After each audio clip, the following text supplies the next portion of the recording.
Hey everyone, and welcome to Dala Games. The Nintendo Switch is nearing the end of its run. Now, it's been 8 years, hundreds of games, and more than a few Joy-Con replacements later. It's earned its place in gaming history.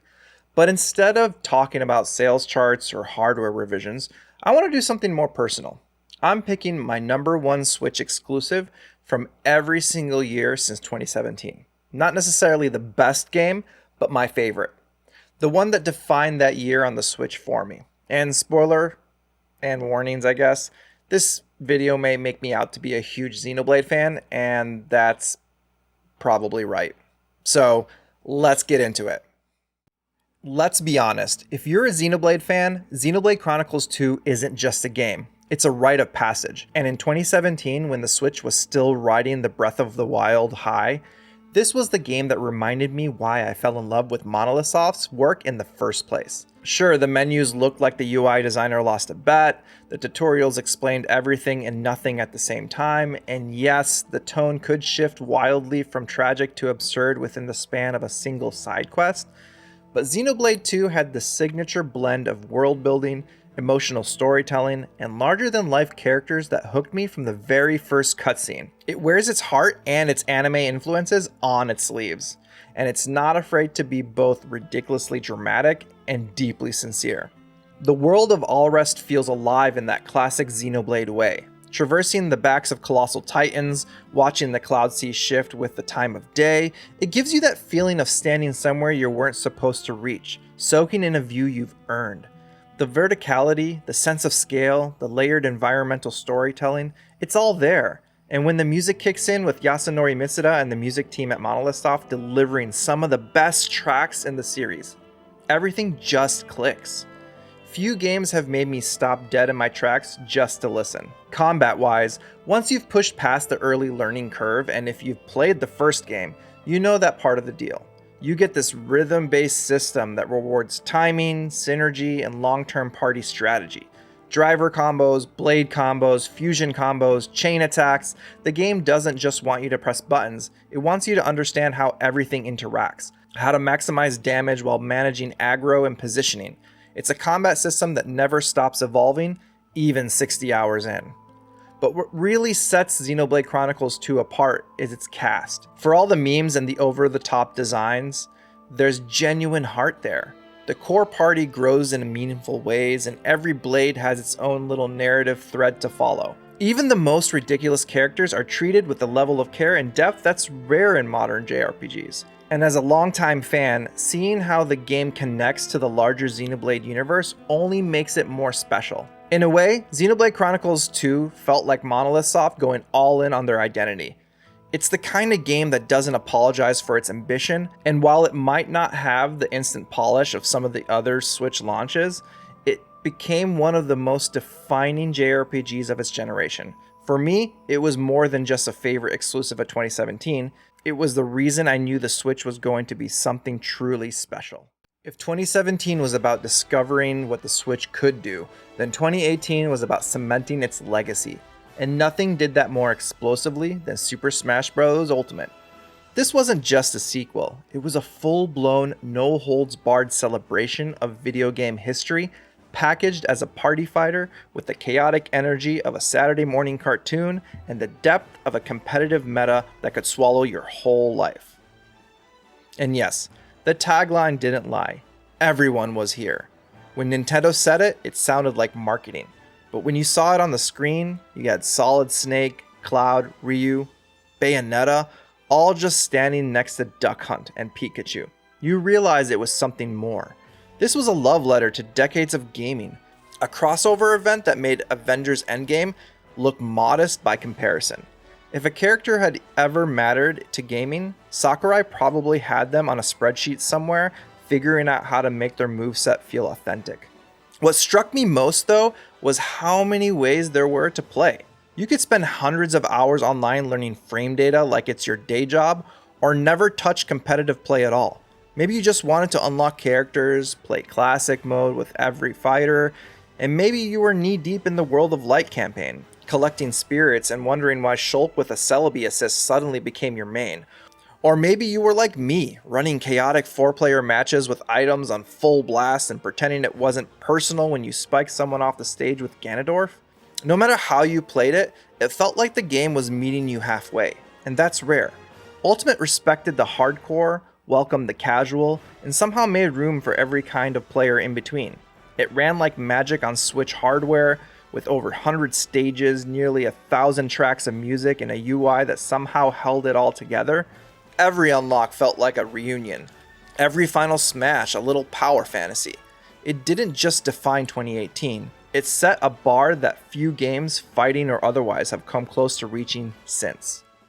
2019 was the year Nintendo reminded us that not every Zelda adventure needs to be sprawling or open world to be unforgettable. With The Legend of Zelda Link's Awakening on the Switch, they didn't just remake a Game Boy classic, they reimagined it through a dreamy, toy box lens that captured both the heart of the original and something quietly profound beneath it all. From the moment the game boots up, there's a sense of whimsy and melancholy in equal measure. The new art style, like someone brought claymation and tilt-shift photography into a fever dream, was really divisive at first, but in motion, it's magic. Every building looked handcrafted, every NPC has this doll-like charm. Even the raindrops and sword swings felt softened, as if the entire world is being remembered rather than lived. It's beautiful in the way that's difficult to describe, equal parts nostalgic and surreal. But what always set Link's Awakening apart, even back in 1993, is just how weird it is. This is a Zelda game where things don't quite behave the way you expect. Characters say things that feel too self-aware. Familiar enemies show up in unfamiliar places. There's a lingering sense, even without saying too much, that something is kind of off. And that tension between the familiar and the uncanny gives this whole journey a weight far beyond its runtime. The dungeons are straightforward, the map is compact, but the experience lingers in your mind like a half-remembered song. Nintendo could have phoned it in on this one, just sharpen the pixels and call it a day. But instead, they lavished this remake with affection. The reorchestrated soundtrack hums with warmth and sadness, the animations are expressive and full of personality, even the minor additions like Dungeon Builder felt like thoughtful nods to modern sensibilities. It wasn't the biggest release of 2019, not by a long shot, but it didn't need to be. Link's Awakening proved that quiet games can still echo loudly, and that sometimes the most powerful stories are the ones whispered in dreams. Alright, now 2020 was a strange and uncertain year. And during that time when the world felt like it was stuck in limbo, I went back to a place where fate, time, and choice had always been at the center, and that's with Xenoblade Chronicles Definitive Edition. And revisiting this game on a Switch didn't feel like comfort food. It felt like coming home to a classic that had finally been given the respect it always deserved. The original Xenoblade Chronicles on the Wii was groundbreaking, but it came with limitations. It pushed the hardware to its absolute limit, and while its heart and ambition were undeniable, the visuals were muddy and the UI was, well, utilitarian. The Definitive Edition fixed that. The environments were redrawn with care, character models finally reflected the expressive art they were meant to convey, and the interface was completely overhauled into something modern, sleek, and most importantly, usable. It wasn't just a port, it was a full restoration. But what really struck me was how well the game's emotional core held up. The sense of scale, the breathtaking verticality of Bionis and Mechonis, the music that seemed to sync perfectly with whatever you were doing, it all still hits. The day-night transitions, the dynamic NPC schedules, the way the world reacts to your progress, it reminded me of why this game had such a passionate following. Whether you're knee-deep in side quests about lost heirlooms or climbing a remote cliff, just to hear the wind whistle, the game wraps you in atmosphere. And then there's Future Connected, the new epilogue chapter. It's not just bonus content, it's closure, a chance to linger a little longer in the world we weren't ready to leave. It introduces new mechanics, fleshes out side characters, and lets the themes of the main game resonate just a little bit louder. It's reflective, slow-paced piece that perfectly fits the headspace so many of us were in that year. And of course, the iconic British voice acting remains untouched, thankfully, because no one delivers melodrama like a JRPG character with a Midlands accent yelling, "This is the Monado's power." Xenoblade Chronicles Definitive Edition wasn't just a remaster. It was a restoration of one of the most emotionally resonant and mechanically layered JRPGs of its era. For longtime fans, it was the version we always dreamed of. For newcomers, it became the definitive starting point. And for me, in 2020, it was exactly the kind of journey I needed. A reminder that even when the world feels like it's standing still, stories can still move you forward. Now, 2021 gave us something we weren't sure we'd ever see again. A brand new mainline 2D Metroid game, like crazy. Metroid Dread wasn't just a sequel, it was a resurrection. A payoff to the storyline that had sat dormant for nearly 2 decades, passed over during console generations, and trapped into development limbo. And when it finally landed on the Switch, it felt like Samus had finally come back with something to prove. From the very first moments, Dread lives up to its name. The tension is immediate and constant, not just from the enemies or the haunting music, but from the deliberate way Samus moves. She's confident, fluid, and lethal in a way we've never quite seen her before. Every slide, counter, dash feels crisp and precise, and the tightness is essential because the game demands your full attention. It's not a game about getting lost, it's a game about surviving what you find. And then there's the EMMI zones. These segments are pure stress distilled into gameplay. Suddenly, your power means nothing. You're vulnerable, hunted, and forced to think 3 steps ahead while navigating claustrophobic corridors.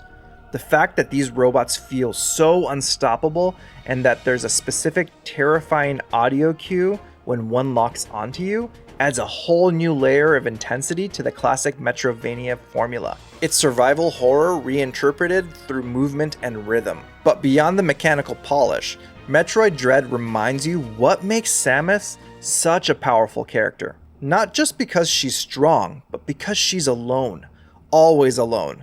The silence, the solitude, the way the story unfolds without needing to over-explain, it's all done with restraint and confidence. And that final act, no spoilers, but it left me stunned in the best possible way. Dread didn't just bring 2D Metroid back, it elevated it, showing that even after all this time, Samus still stands tall as one of gaming's most iconic protagonists. In a year full of noise, Dread cut through with precision and purpose. By 2022, Xenoblade Chronicles wasn't just a cult favorite anymore. It had become one of Nintendo's flagship RPG series. And with Xenoblade Chronicles 3, Monolith Soft delivered something rare, a game that didn't just build on its predecessors, but synthesized with them. It was both a culmination and a new beginning. An RPG so rich with emotion, world building, and mechanical depth that it felt like the studio had poured its entire soul into it. From the opening hours, it was clear that this was different. Tonally, it was more grounded, somber even. The world of Ionius isn't full of wonder, it's scarred. There's a heaviness to everything. The music, the character dynamics, the looming sense of inevitability that hangs over every battlefield. But that weight gives the story purpose. And in true Xenoblade fashion, what starts as a tight, character-driven tale gradually spirals outward into something mythic in scale, without ever losing sight of its cast. Speaking of the cast, this is where Xenoblade 3 shines brightest. You're not just juggling a trio of protagonists, you're guiding a full party of 6, each with their own histories, traumas, and goals. And the fact that they all share the spotlight equally, that's an achievement in itself. The interlink system ties it all together, both mechanically and thematically, blending characters into one in a way that isn't just stylish but meaningful. It's rare for a JRPG to sell you on both party synergy and emotional intimacy in the same breath. But Xenoblade 3 nails it. Mechanically, the combat in the series is at its most refined. Class systems, role swapping, Ouroboros transformations, chain attacks that now feel cinematic. It's the most customizable and dynamic combat system in the trilogy. And yet, it never forgets that exploration is just as important. Ionius is a massive and layered with hidden bosses, off the beaten path storylines, and the kind of ambient world building that rewards curiosity at every turn. And that soundtrack. Absolutely devastating. In the best way, honestly, Yasunori Mitsuda and team composed something that isn't just beautiful, but achingly human. For longtime fans, Xenoblade Chronicles 3 felt like a reward, not just for sticking with the series through its more chaotic moments, but for believing in what Monolith Soft was trying to say.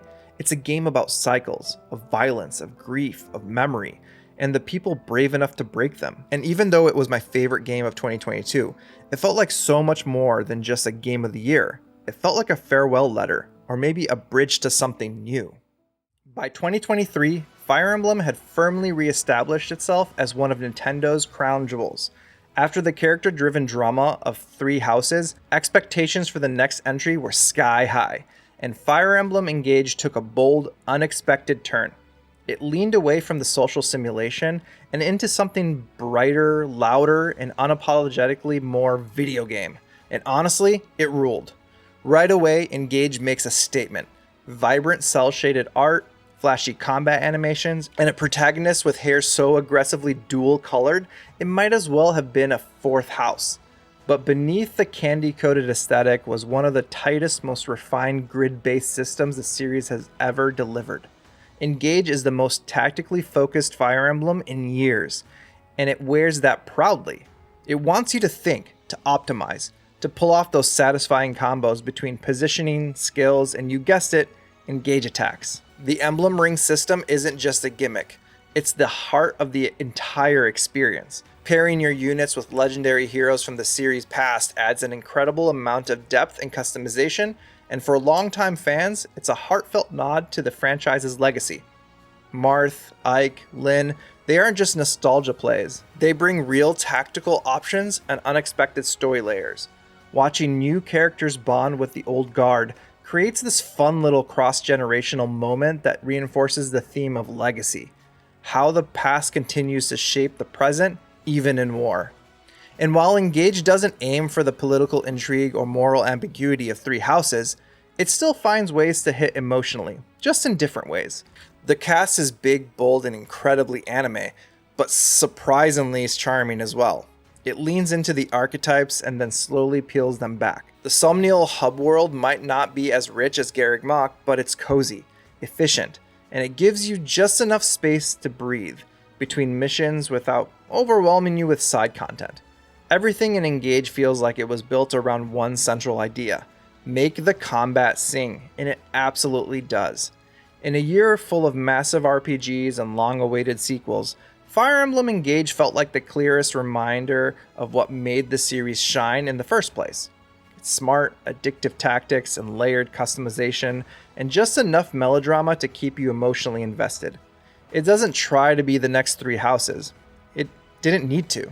It embraced being a gamey, system-forward, beautifully animated tactical playground. And for me, that made this the perfect pick for 2023. By 2024, it felt like Nintendo had finally accepted something fans had been screaming about since the GameCube era, and that is Paper Mario: The Thousand Year Door is special. And after years of spin-offs and stylistic detours, the Switch remake arrived like a gift, an affirmation that sometimes, yes, the fans were right.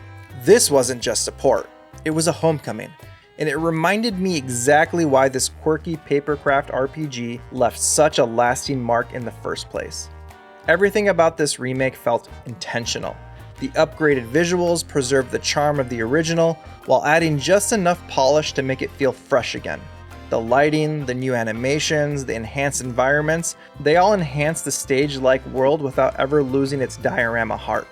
And the soundtrack, rearranged with care, richer than ever, but still instantly recognizable. It felt like returning to a play you saw as a kid, except now you're old enough to catch the nuances in the dialogue. But the real magic of Thousand Year Door has always been its writing. It's sharp, clever, and at times surprisingly poignant. Characters who seemed like jokes at first reveal depth, and side stories hit emotional notes that most full-length RPGs never touch. The world feels handcrafted, not just visually, but narratively. Every town, dungeon, and NPC is filled with personality. There's something quietly radical about how much heart is packed into a game where your main ally is a ghost with glasses or a Goomba with a journal. And of course, the battle system still holds up. Turn-based, timing-based, and always theater-themed, it rewards precision and attention in a way that makes every fight feel interactive. There's no mindless mashing here. You're always engaged. You feel the rhythm of it.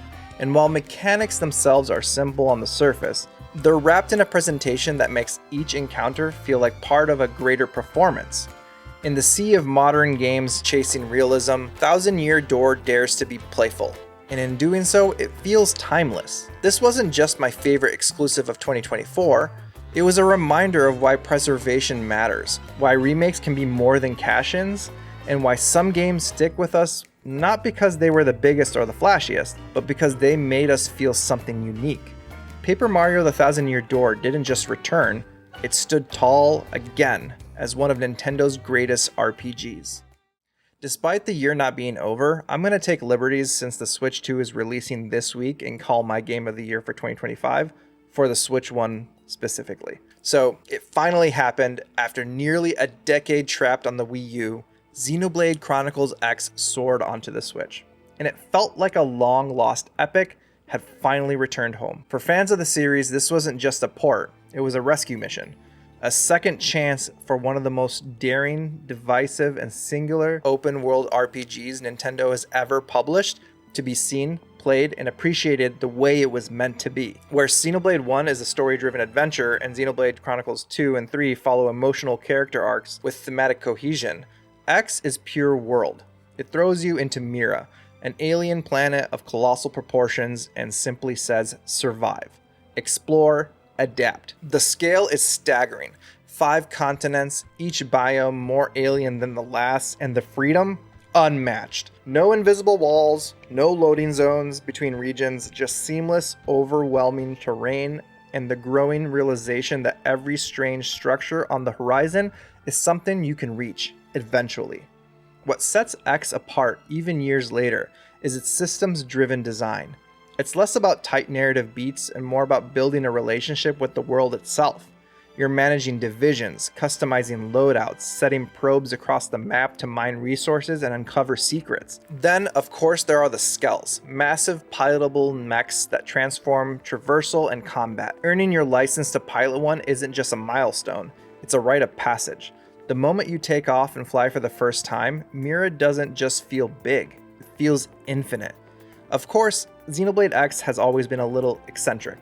The tone is uneven, the story pacing is unconventional, and it loves throwing walls of tutorials at you like it's preparing you for a part-time job in frontier colonization. But all of that adds to the strange charm. It's Monolith Soft at their most experimental, less concerned about telling a traditional RPG story, and more focused on building a mechanical playground with absurd depth and unapologetic complexity. And in 2025, finally getting to revisit it with smoother performance, updated UI, and proper accessibility, it felt like a gift. Xenoblade Chronicles X doesn't slot neatly into the series. It doesn't follow the same rules, but that's exactly why it's important. It reminded me that Xenoblade isn't just about dramatic cutscenes and fate-defying protagonists. Sometimes it's about wandering, about seeing a planet stretched out beneath your feet and knowing it's yours to map. After so many years of waiting, it was the only game in 2025 that could have closed out the Switch retrospective. Bold, flawed, and unforgettable. X finally got the audience it deserved.